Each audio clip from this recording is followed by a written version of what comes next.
Hi, I'm Whitney with Idea Creative Marketing with Kevin, our digital marketing manager. How are you today, Kevin?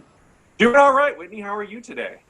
Well, it's raining, and that makes me a little bit sad, but hey, we're okay. That's right. We are healthy. Not only is it raining, it's also pretty chilly out there, like 50 degrees in the middle of May. I'm not digging the weather at all, but like you said, we are healthy and we are here to offer some hopefully valuable information to people who are following along with us. Absolutely. I want to talk about repurposing content. Yes, this is a topic that I am very interested in, not only talking about, but also learning a little bit more about as well, because it kind of came up as a talking point between us in a recent meeting that we had.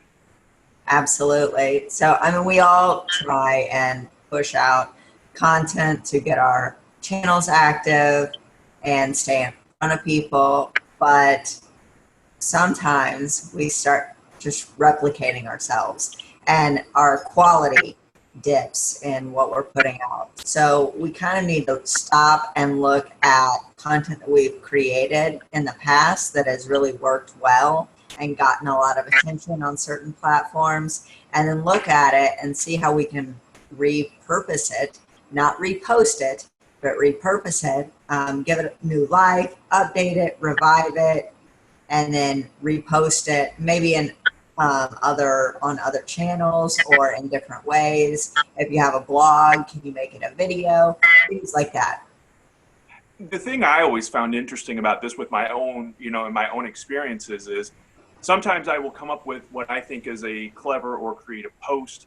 I put it out there and then it, is like a fart in church. It doesn't get any kind of traction and you're like, I don't want to reshare this because I feel like it's kind of like when you tell a funny joke and you don't, or what you think is a funny joke and you don't get those laughs, you don't want to tell it again because you're like, okay, did they not understand the joke or do they not think it's funny? So then you get that kind of, I don't want to put it back out there, but how important is it to kind of put that fresh coat of paint on something and put it back out there into the universe for people?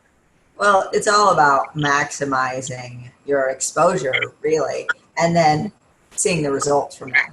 So when you go into, like you said, about telling a bad joke, it might have been a bad joke for the room, for the audience, for that age group. If you tell whatever works on Facebook, doesn't usually work the same on Twitter, doesn't work the same on Instagram, if you try and write a blog or on LinkedIn.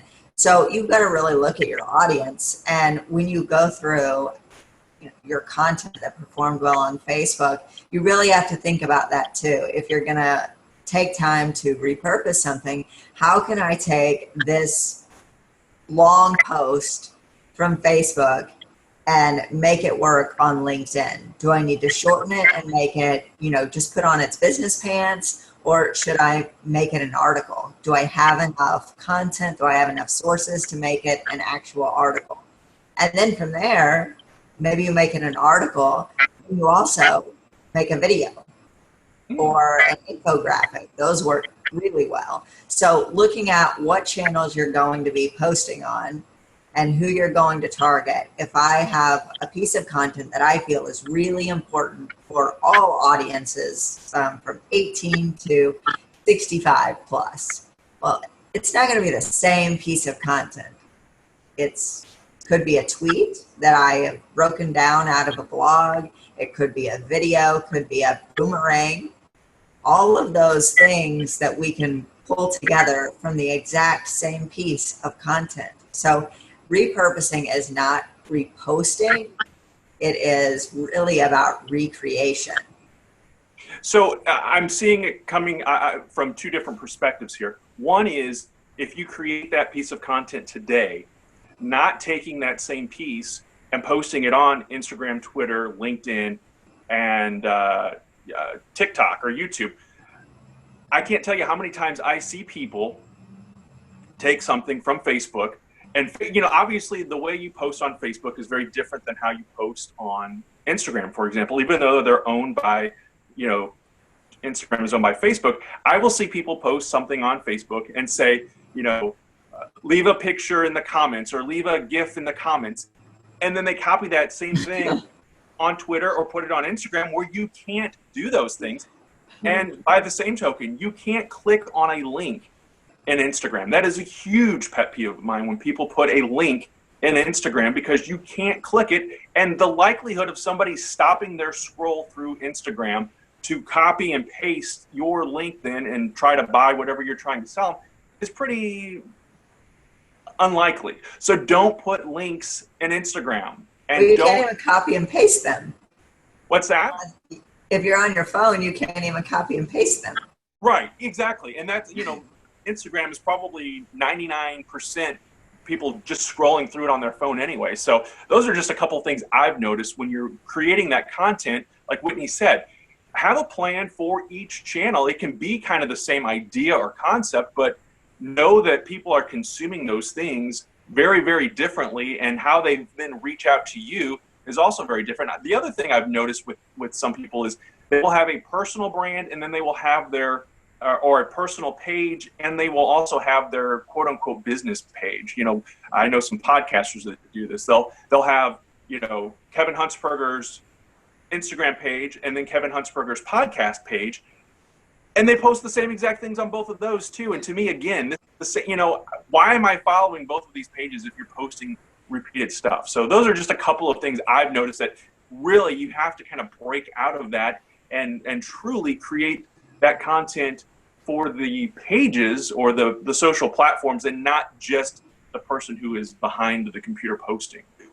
How much of a break do we need to put in between repurposing content from, is it weekly, is it monthly? Like how much of a gap do you think there needs to be behind some of the, maybe some of the people that or businesses that have not a lot of change going on, but they are still posting similar things? How much of a window should there be in between those types of posts, do you think?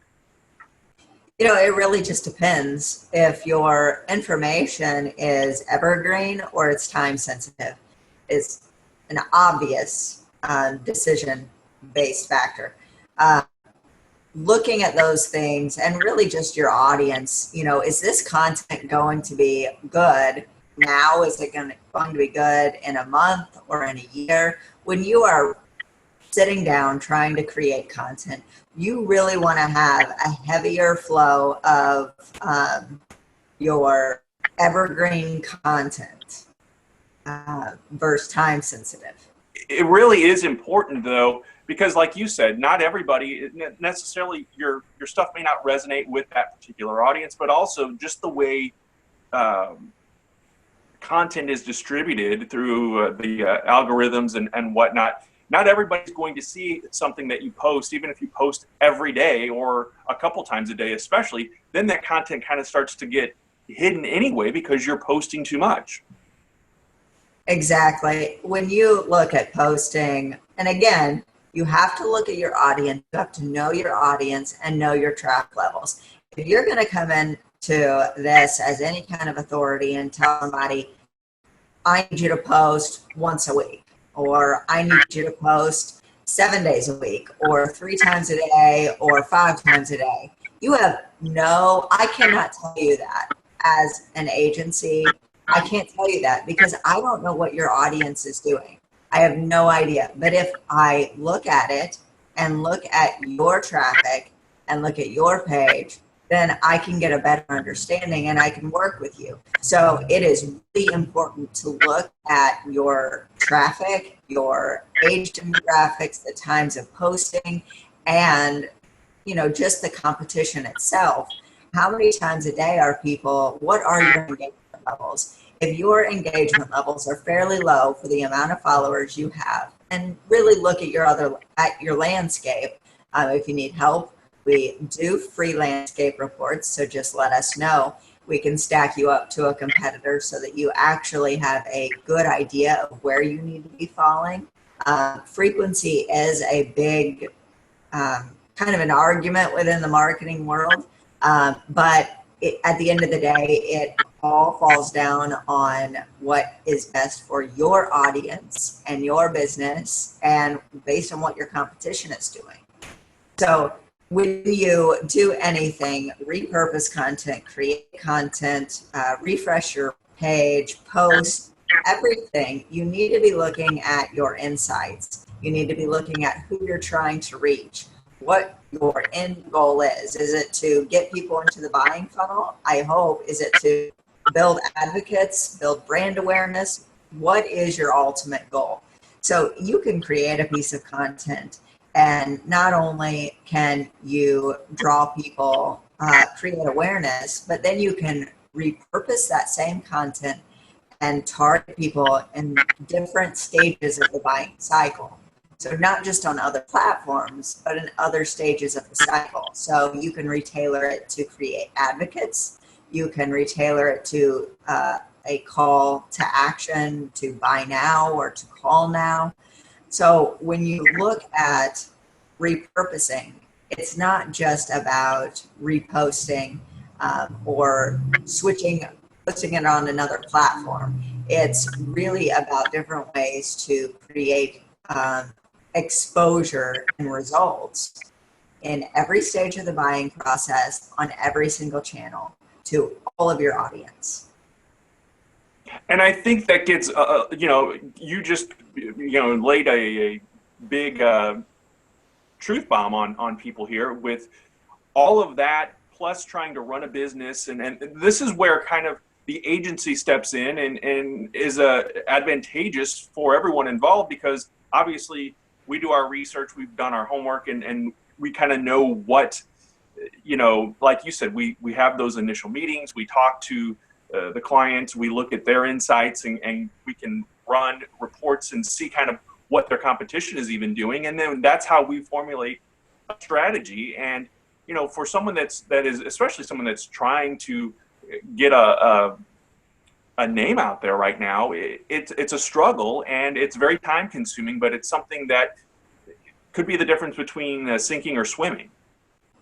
Absolutely. I mean, there's a lot of testing that you have to go through when you're just coming onto a channel, or you're trying to promote new content or extend your audience. Whatever you're trying to do, there's always testing that you should be doing. And that's, maybe I will only post one time a day for 2 weeks. See where your engagement falls. And if your competition is posting 4 times a day, then you need to post more frequently if the engagement is there. If your competition is posting 4 times a day and they've got 1 or 2% of people, it's actually lower than that, 1 or 2 followers or likes or reactions, then that's not something that is worth your time. You need to make sure that the engagement is there, not just because they're doing it, but because they're doing it and it works. So what works for you? And we kind of talked about this a lot, is the the likes versus that engagement. Everybody, you never hear anybody say, oh, this post got 800 comments. It's always, oh, I have 700 likes now, or 700 followers on my page. And especially, and I think a lot of times it's people, kids, that talk about it because they're not trying to necessarily market or get a business or a brand out there. But I think it's so important to, this isn't high school. It doesn't matter how popular you are. It's what kind of engagement you're getting. So you can have all the likes. How many people like you? It's not how many people know your name. It's how many people like you. Yeah. So that's just such another important factor that I know that we have talked about many times before. Yes. I mean, there's so many things to look at, and it does get overwhelming. It can get overwhelming, but it doesn't need to.